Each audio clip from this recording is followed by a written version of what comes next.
আল্লাহ তাবারাক ওয়া তাআলা পবিত্র কোরআনে ঘোষণা করলেন যে আপনি যদি এই জগতের মধ্যে ভালো কাজ যদি করে থাকেন, সরষের দানা বরাবর যদি ভালো কাজ করে থাকেন, আল্লাহ তাবারাক ওয়া তাআলা তার বদলা হাসরের ময়দানে দিবে। বলুন সুবহানাল্লাহ। ওয়া মান ইয়ামাল মিসকালা যাররাতিন শাররান ইয়ারা। এই জগতের মধ্যে আপনি যদি সরষের দানা বরাবর যদি খারাপ কাজ করে থাকেন, যদি রায়ের সরষের দানা বরাবর কোনো যদি ভুল কাজ করে থাকেন, তো আল্লাহ তাবারাক ওয়া তাআলা তারও সাজা হাসরের ময়দানে দিবে। বলুন সুবহানাল্লাহ।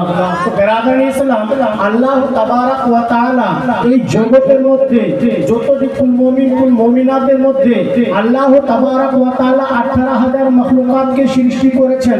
যে 18,000 মাখলুকাত সৃষ্টি করার পরে সবথেকে অতি উত্তম দিলেন, সবথেকে ভালো জায়গা দিলেন, আশরাফুল মাখলুকাত করে ঘোষণা করলেন, যার নাম হচ্ছে ইনসান। বলুন সুবহানাল্লাহ।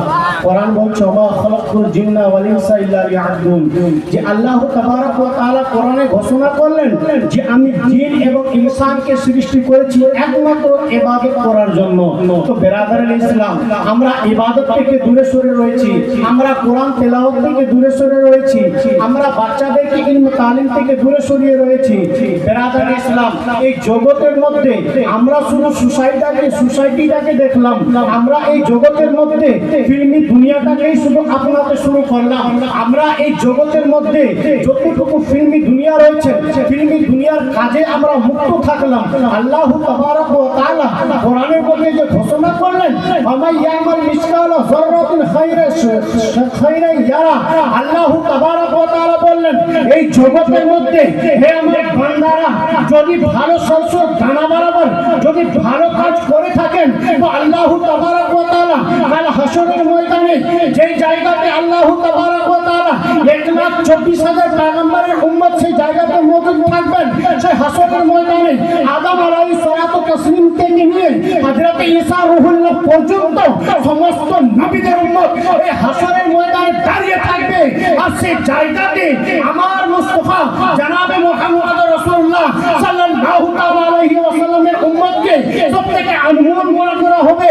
এই হাসরের ময়দানে আমার নবীর উম্মতকে এতটুকু প্রিয় মনে করা হবে যে আল্লাহ তাবারাক ওয়া তাআলা ঈসা আলাইহিস সালাতু তাসলিম দোয়া করেছিলেন, হে পরওয়ারদিগারে আলম, আমাকে ঈসা নবী না বানিয়ে যদি মুহাম্মাদের উম্মত বানাতো তবে আমি বেশি সন্তুষ্ট হতাম, বেশি খুশি হতাম।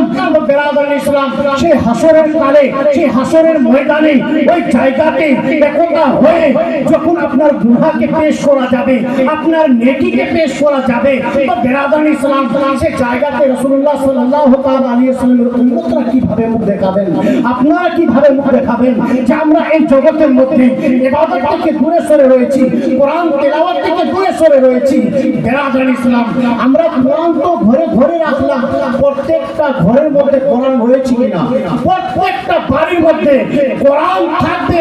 আমি মনে দিল দিয়ে বলি যে ওই কোরআনটাকে যদি কোন সময়ের যদি জায়গাতে কোরআন খালি করতে যদি যায়, তার বাড়িতে যদি যায় আর কোরআন যদি তালাশ করি, তো বেরাদারুল ইসলাম সেই কোরআনটাকে যখন চাইবো, কোরআন আমাদের হাতে যখন দিবে, তো কমের পক্ষে 25 গ্রাম ধুলা বের হবে।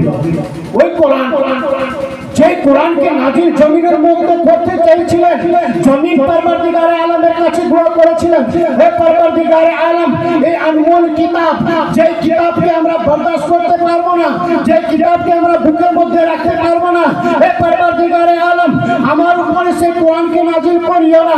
আল্লাহ তাবারাক ওয়া তাআলা সেই পাহাড়ের উপরে নাজিল করতে চেয়েছিলেন, পাহাড় রেজা রেজা হয়ে পড়েছিলেন। হে পরওয়ারদিগারে আলম, যে কোরআনকে কালামুল্লাহ বলা হয়, যে কোরআনকে আল্লাহর কালাম বলা হয়, সেই কোরআনকে যখন আমার বুকের উপরে নাজিল হবে, পাহাড় কান্নাকাটি করে জিজ্ঞাসা করেছিলেন, হে পরওয়ারদিগারে আলম, এই কোরআনকে আমার উপরে নাজিল করিও না। তো বেরাদারুল ইসলাম সেই কোরআনকে হাফিজে কোরআনের কলবের মধ্যে রেখে দিলেন, সেই কোরআনকে নবী মুস্তাফার উপরে নাজিল করেছেন।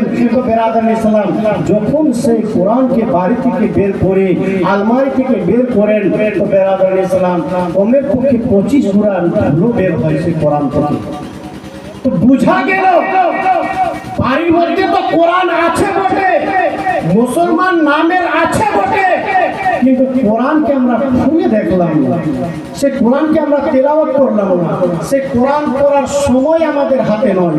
বীরের চাঙার ছাড়া আমরা জগতে কিছু বুঝলামই না, টাকা ছাড়া জগতে কিছু বুঝলামই না।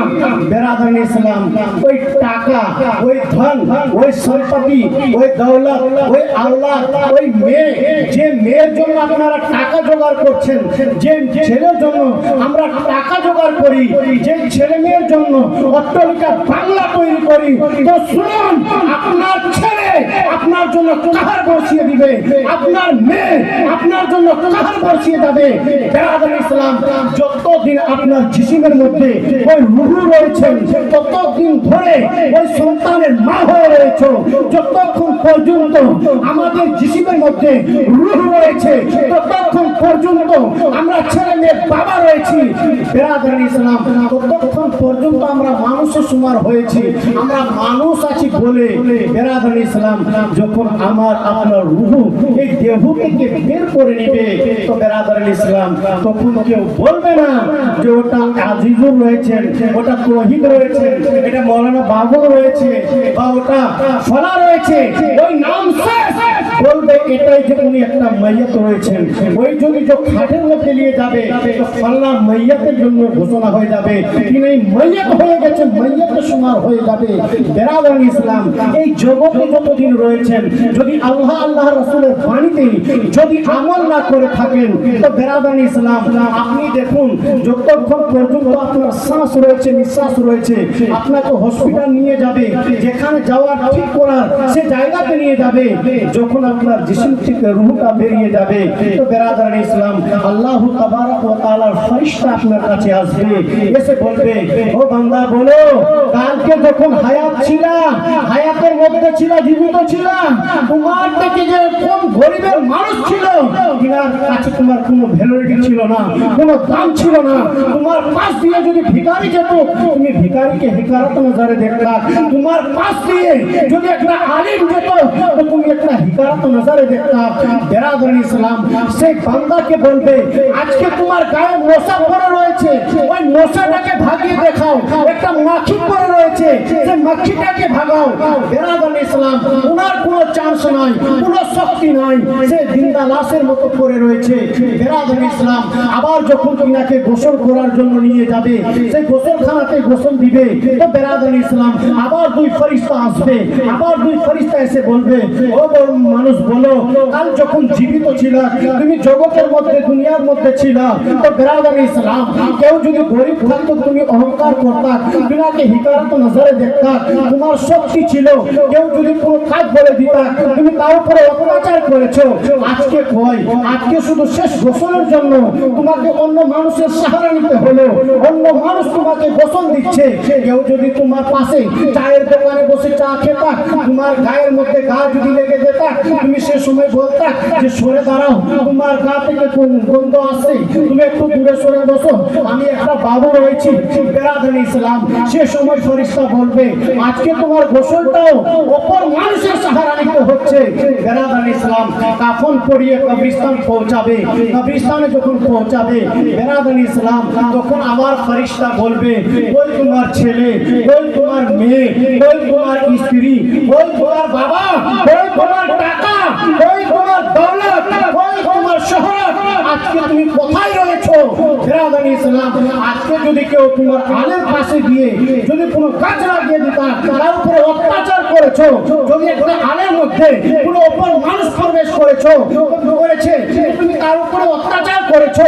বেরাদান ইসলাম, কেউ যদি তোমার ওয়ালের মধ্যে থুতু ফেলে দিয়েছিল, তো তুমি তো অহংকার দেখিয়েছিলা। আজ ওই তোমার অট্টালিকা বাড়ি, ওই তোমার ছেলে, ওই তোমার দৌলত, আজকে তোমার কিছুই কাজে আসছে না।